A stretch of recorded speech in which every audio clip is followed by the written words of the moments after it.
times. But although I have all the reports and all the witnesses, and have cross-referenced them within a millimetre using my ordnance survey maps, I simply cannot find a location. You'd think there would be marks to serve as some evidence. It's somewhere between the turn-off for Sanford and the welcome brake services. But although I can always see it in my rearview mirror, I have as yet been unable to pull ashore.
It's only at night that this place makes any sluggish effort at life.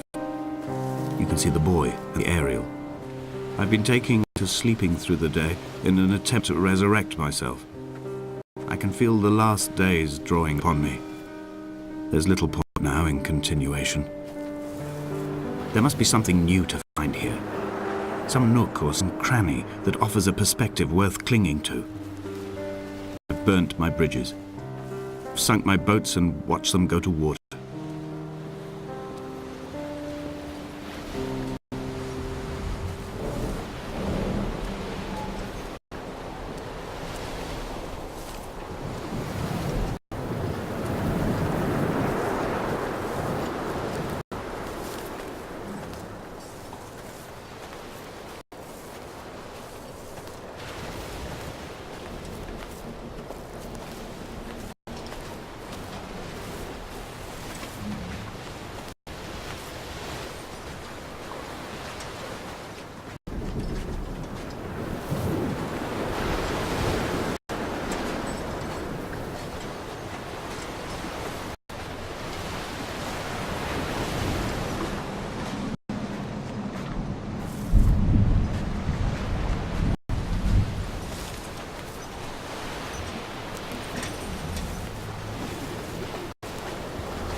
There must be a hole in the bottom of the boat.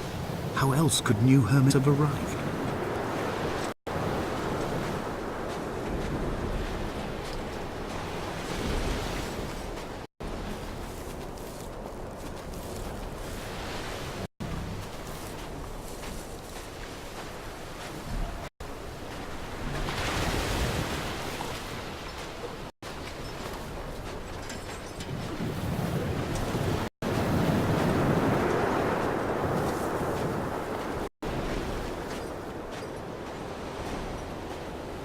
I had kidney stones and you visited me in the hospital. After the operation, when I was still half submerged in anesthetic, your outline and your speech both blurred. Now my stones have grown into an island and made their escape, and you have been rendered opaque by the car of a drunk.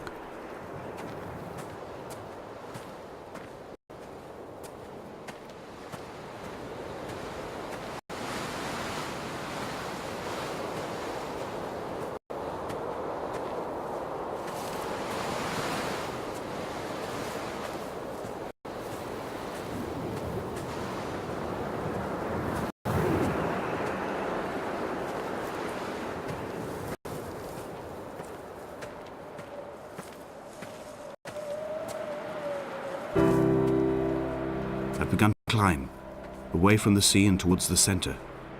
It is a straight line to the summit, where the evening begins to coil around the aerial and squeeze the signals into early silence.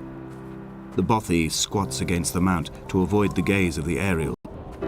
I too will creep out of the island like an animal and approach it from the northern shore.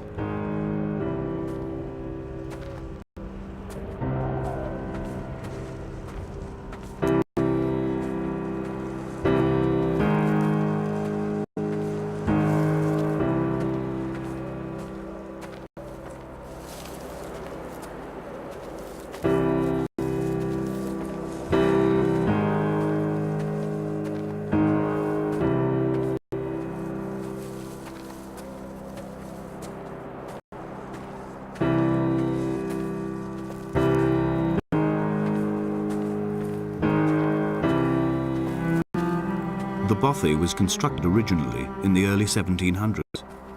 By then, shepherding had formalized into a career. The first habitual shepherd was a man called Jakobsen, from a lineage of migratory Scandinavians. He was not considered a man of breeding by the mainlanders. He came here every summer whilst building the bothy, hoping eventually that becoming a man of property would secure him a wife and a lineage. Donnelly records that it did not work.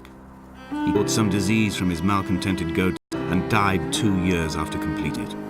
There was no one to carve white lines into the cliff for him either.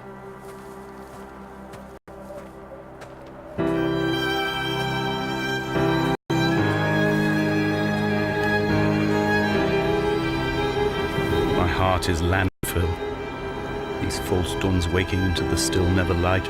I sweat for you in the small hours and wrap my blankets into a mass. I've always heard the waves break on these lost shores, always the gulls forgotten. I can lift this bottle to my ear, and all there ever is for me is this Hebridean music.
He left his body to the medical school and was duly opened out for a crowd of students 21 days after his passing.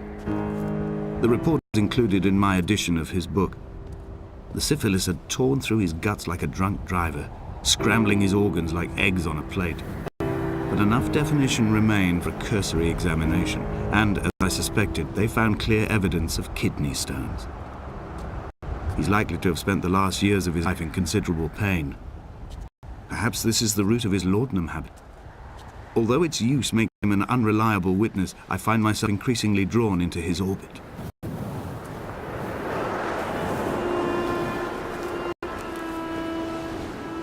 They found Jakobsen in early spring.